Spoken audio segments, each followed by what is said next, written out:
नमस्कार दोस्तों, मैं हूं राज शर्मा। आप देख रहे हो यूट्यूब चैनल हाईवे नाइट। दोस्तों, आज की कहानी जो हमें भेजे हैं ना, उनका नाम अजीत कुमार है। आज छत्तीसगढ़ में रहते हैं। ये जो घटना उनके साथ में घटी थी ना, साल था 2010। तो हुआ क्या था अजीत के साथ में, आइए चलते हैं इनकी इस कहानी में।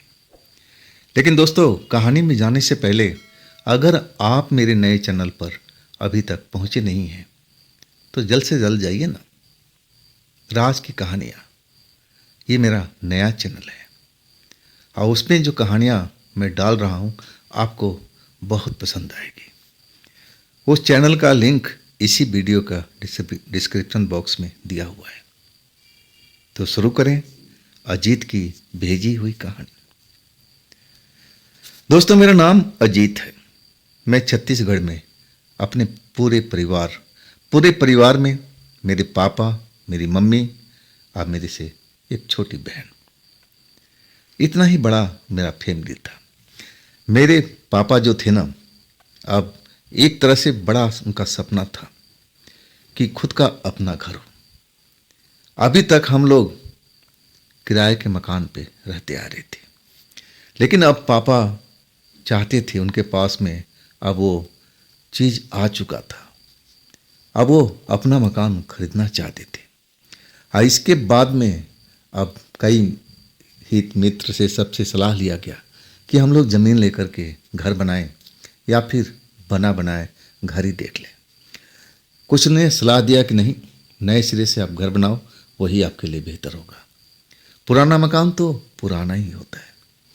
लेकिन जब बजट मिलाया गया ना, तो नया घर बनाना बहुत महंगा बैठ रहा था और उतना बजट मेरे पापा के पास था ही नहीं। आखिरकार नया ज़मीन की बात छोड़ करके अब पुराने घर की खोज में लग चुके थे। हाँ, ऐसा एक घर पापा को पसंद आ गया था। 2 मंजिल घर बना हुआ था। अब वो घर देखने में बाहर से भी पेंट वेंट किया हुआ था। अब जिसका भी घर था वो चाहता था कि अब घर का कंडीशन अच्छा करके तभी तो पैसा मिलेगा। और वो घर पापा को भा चुका था, लेकिन वो घर मुझे पसंद नहीं आ रहा था। एक तो घर एकांत में था। अब वहाँ से जो हमारा घर था ना, हमारे जो अभी पड़ोसी थे, वो 3 मकान छोड़ करके अब बीच में प्लॉट खाली था। नींव वगैरह दिया हुआ था, लेकिन जिसका भी प्लॉट था ना, उसका मनसा भी मुझे नहीं लग रहा था कि वहाँ घर बनेगा। और एक तरह से वो मुझे इसी वजह से पसंद नहीं आ रहा था। हाँ, मैं एकांत में अब रहना पसंद भी नहीं करता था। मुझे बड़ा अजीब सी डर महसूस होता था, और रात को तो और ज़्यादा। खैर, अब पापा का मर्जी चलती थी और पापा ने घर खरीद लिया। और उसके बाद उन्होंने मन्नत मांगा था कि मैं अब माता रानी के पास जाऊंगा। मुझसे भी कहा गया कि अजीत, चल रहे हो ना तुम भी। मैं जाने को तैयार था, लेकिन मैं अब पढ़ाई कर रहा था, तैयारी कर रहा था। और मैं अपने पापा से बोला कि देखो, अब ना जाने कितना टाइम लगेगा और मेरी ये काम नुकसान हो जाएगा।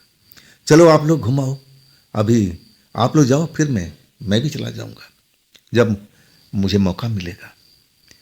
अब पापा ज़्यादा जोर भी नहीं दिए। वो जानते थे कि पढ़ाई का नुकसान होगा। मैं जिस चीज़ की तैयारी कर रहा था, कहीं मैं पिछड़ ना जाऊं। इसलिए वो लोग, अब मन्नत थी तो जाना ही था।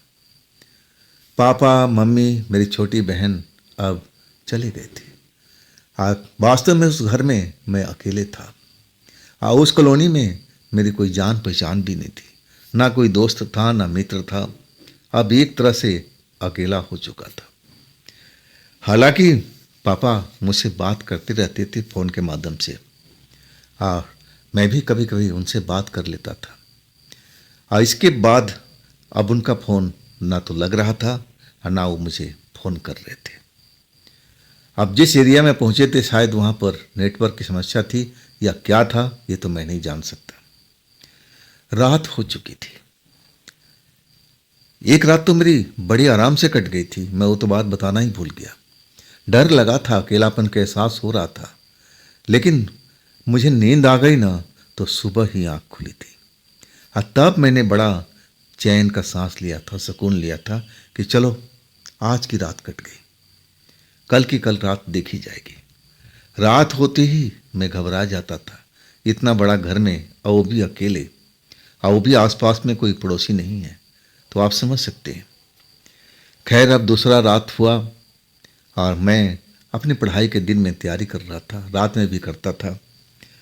जब पहली रात सकुशल बीत गया ना, तो मुझे थोड़ा सा अब हौसला बढ़ा हुआ था कि चलो यहाँ पर कोई ऐसी बात तो नहीं हुई, ना तो मैं कोई भयानक सपना देखा और ना ऐसा कोई मंजर मेरे सामने आया।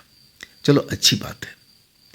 और पढ़ाई करते करते मैं अब नींद आ रही थी तो सो चुका था। उस टाइम 11 बज रहा था।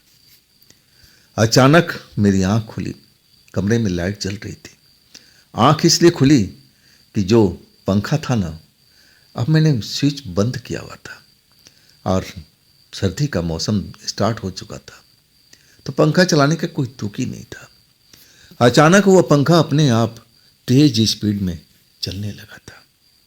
जब पंखा की ठंडी ठंडी हवा मेरे चेहरे पर पड़ी ना, तभी मेरी आँख खुल गई थी। और वो पंखा कुछ आवाज़ भी कर रहा था, जैसे बॉल बेरिंग उसकी पुरानी हो चुकी हो। चूँ चूँ चूँ चूँ जब चलता ना, तो ऐसा आवाज़ करता था।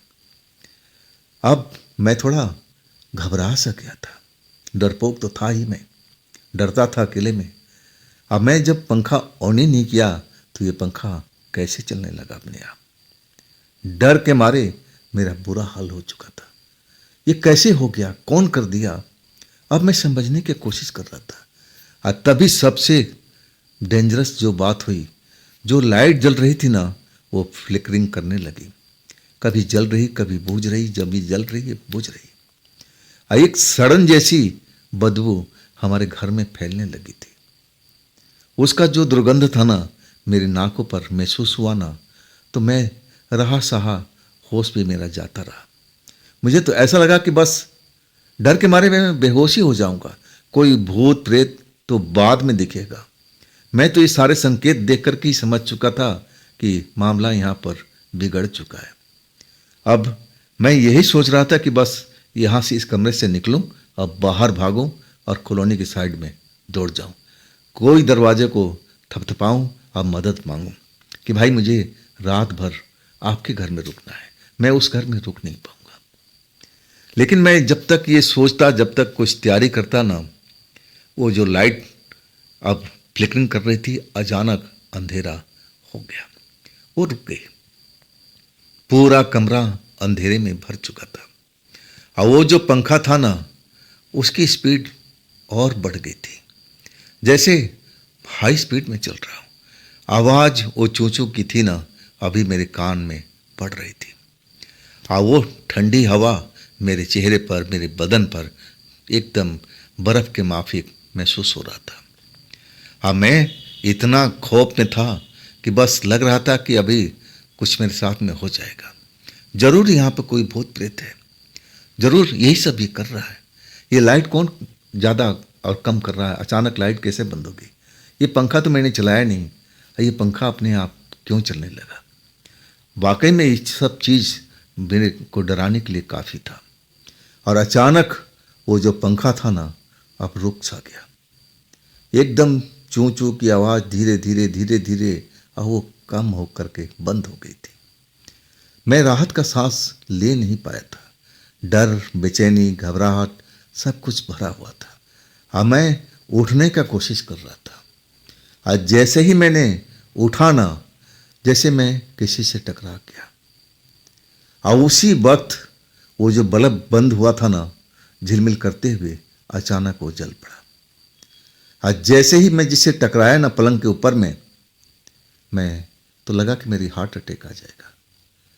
मैं देख रहा कि उसी पंखे पर एक औरत लटकी हुई है, फांसी लगा रखी है। ऐसा मुझे उस वक्त में महसूस हुआ।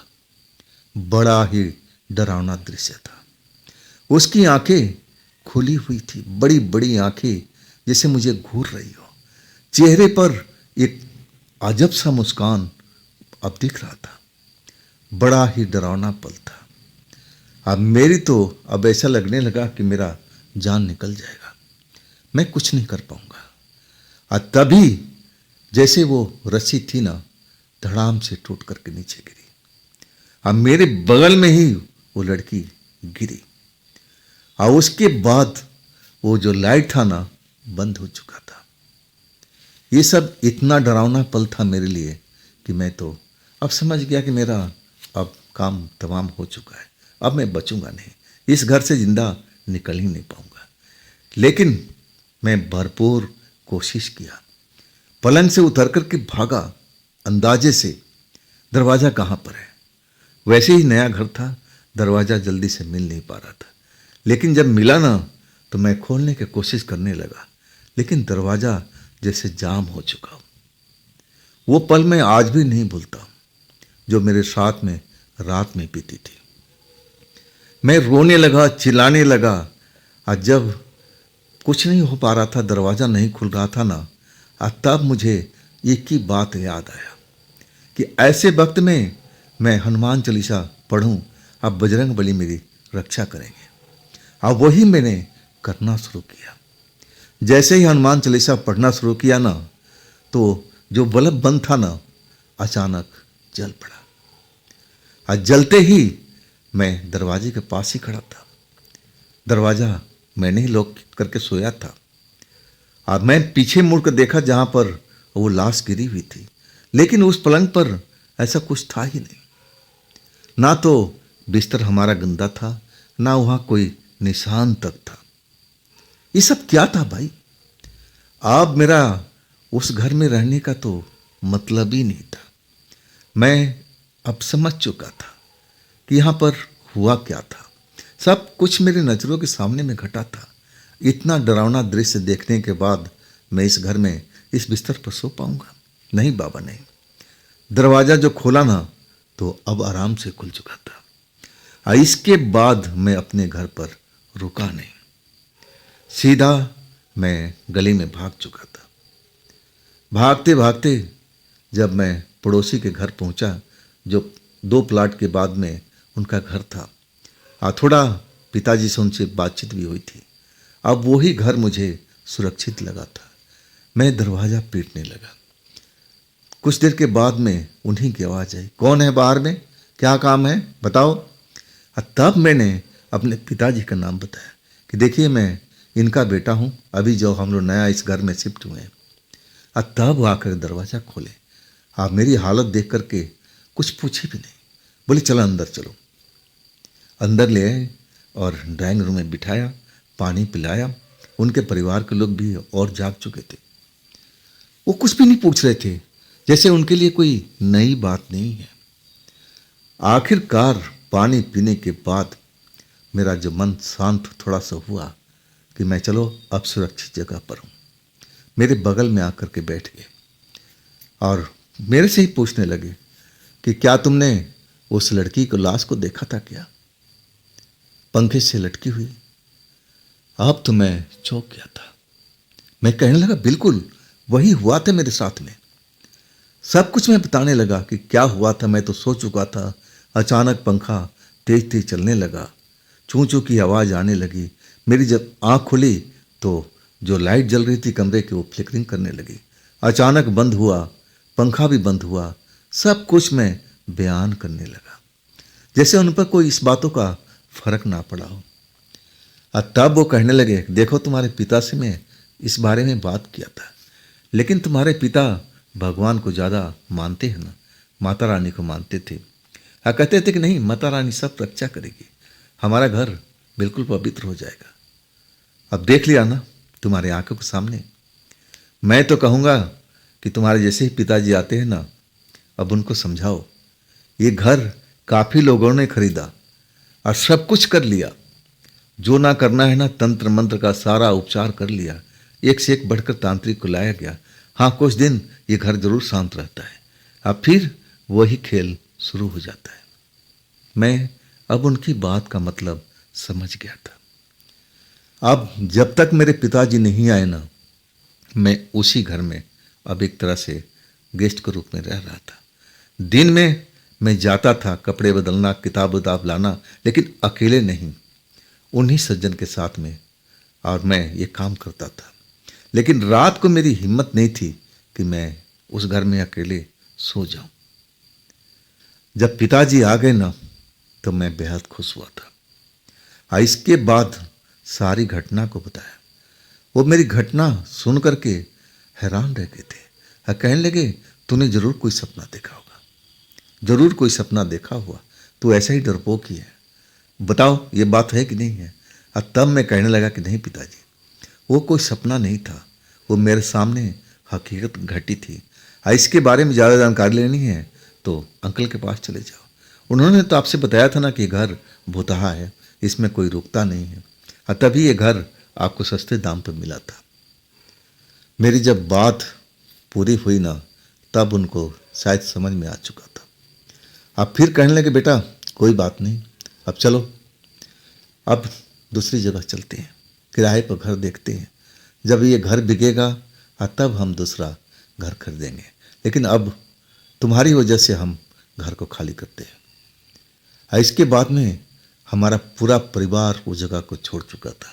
हम किराए के घर में उसी गली में आगे आ चुके थे, लेकिन वो मकान बिका नहीं। वो मकान हमारे पास में 2 साल तक पड़ा रहा था। हम सोच चुके थे कि अब ये मकान बिकेगा नहीं, पापा भी निराश हो चुके थे। लेकिन एक कोई ठेकेदार था, उसको गोदाम की जगह चाहिए थी, और गोदाम लायक अब वो जगह, वही हमारा जो घर था उसको शायद पसंद आ गया। अब जिस रेट में हमने खरीदा था ना, उससे कम रेट में उस जगह को बेचना पड़ा। अब वो सिर्फ गोदाम के इस्तेमाल के लिए इस्तेमाल करता था, सामान रखने के लिए, ना तो उसमें कोई रहता था। दिन के टाइम सारा काम होता था, और उसके बाद ऐसी वहाँ कोई घटना भी नहीं हुई थी। दिन में क्या होना है। लेकिन हम उस घर की तरफ जाते भी नहीं थे, डर लगता था जैसे उस घर में कोई मुझे बुला रहा हो। तो दोस्तों, ये थी आज की कहानी अजीत जी की। ये कहानी आपको कैसी लगी ज़रूर कमेंट में बताइएगा। अगर आपके पास भी ऐसी कोई घटना है जो आप मुझे भेजना चाहते हैं, बताना चाहते हो, तो आप मुझे इंस्टाग्राम पर या मेरे व्हाट्सएप नंबर पर अपनी घटना को आप शेयर कर सकते हो। और दोस्तों, मेरे नए चैनल पर ज़रूर जाइएगा, उसका लिंक इसी वीडियो के डिस्क्रिप्शन बॉक्स में दिया हुआ है। फिर हम कल मिलते हैं एक नई कहानी के साथ में, इसी चैनल पर, इसी समय पर। आप लोग अपना ख्याल रखिएगा। नमस्कार।